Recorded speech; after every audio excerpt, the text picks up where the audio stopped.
ગયા વર્ષો આપણે ઉત્સવમાં વાર્તાઓ કરીશું.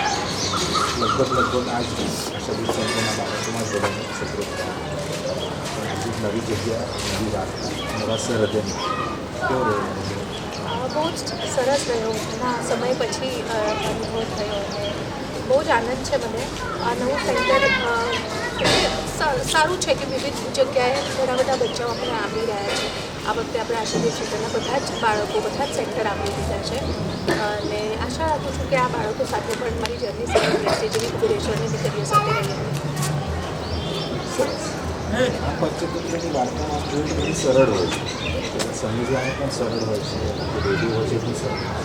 પણ શું આ બાળકો, ખાસ કરીને આ વર્ગના બાળકો જે આપણે કામ કરી રહ્યા છે આશાદીપના સરળ, શું એટલી જ સરળ હોય છે કહેવી સરળ નથી હોતી કારણ કે વાર્તાઓ બહુ મૂળ છે કહી શકાય અને બાળકોની સમજણ પ્રમાણે વાર્તાને મોડિફાઈ કરવી બહુ જરૂરી છે.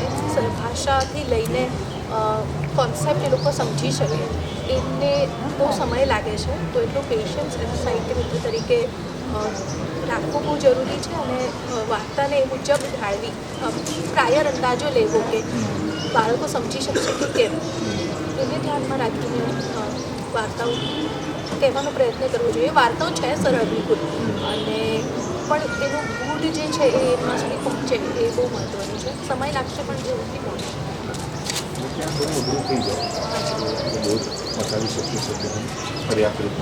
એ તો છે જ. અને સર વાર્તા થયા બાદ એ પહોંચ્યું છે કે કેમ એ એક્સપ્રેશન સીધું આંખોમાંથી જ નથી મળતું, એના માટે પણ થોડા ઘણા પ્રયત્નો કરવા પડે છે.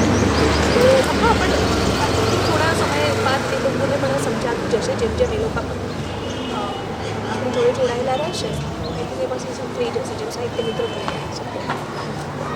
સરસ. પહેલી મુલાકાત હતી આ સરહદની.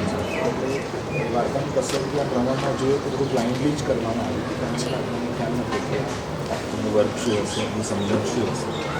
તો હવે જે બીજું સત્ર થવાનું છે આ જ સરહદની સત્ર, વધારે એક પકડ આવી જશે કે વાર્તા મારે કેવી પસંદ કરવી કે બધા જ કદાચ આજની વાર્તામાં જે બહુ જ નાના બાળકો હતા એમને કદાચ નહીં સમજાય, તો એ બધા બાળકોને પણ ધ્યાનમાં રાખીને આપણી વાર્તા બંને વર્ગોને બરાબર. પંચતંત્રમાં તો ઘણા ઓપ્શન્સ છે, આપણી પાસે પ્રાણીઓ છે, પક્ષીઓની વાર્તાઓ છે.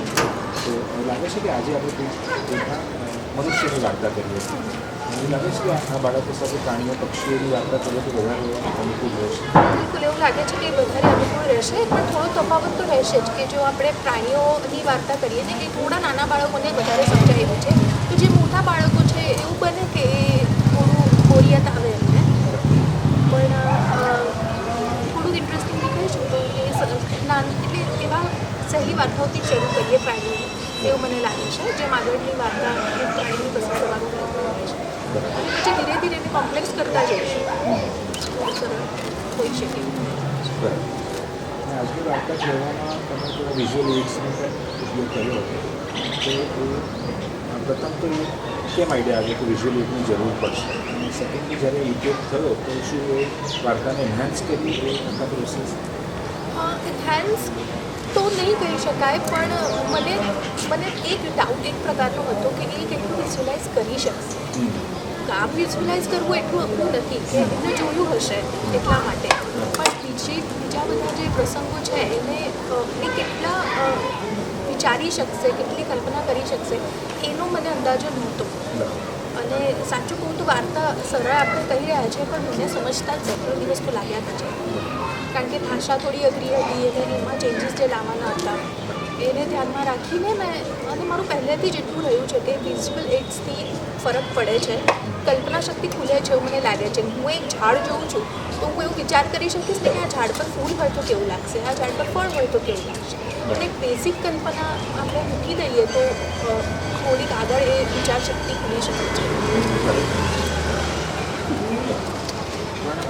આ જે વિઝ્યુઅલ એડ્સનો ઉપયોગ કરીએ તો તેમનો એક બંધારણ તો બની જાય કે પાપ બુદ્ધિ એટલે આવો અને ધન બુદ્ધિ એટલે આવો એ થઈ જાય કે આપણે એમને કલ્પના કરવા જોઈએ તો બધાના પાપ બુદ્ધિ અને ધન બુદ્ધિ અલગ અલગ હોય છે. બિલકુલ અલગ હોય છે.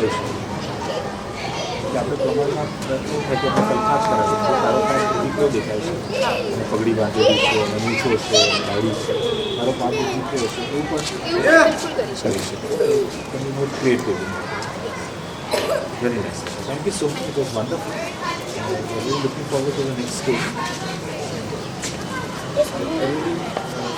શંભુ એમ જા. Be a part of the story rather than be a narrator of the story. ધારો કે કોઈ જંગલની વાત હોય અને સિંહ અને સસલાની વાત હોય તો કોઈ ઉંદર બની જાય કોઈ ઘુવડ બની જાય કોઈ કાગડો બની જાય અને કાગડો પછી આખી વાર્તા કહે છે ઉપર ઝાડ પર બેઠો બેઠો કે મેં સિંહ જઈ ગયો છે મેં સસલું જઈ ગયા છે sort of be a part of the whole story thank you so much હા અદભુત આઈડિયા માટે okay thank you sir thank you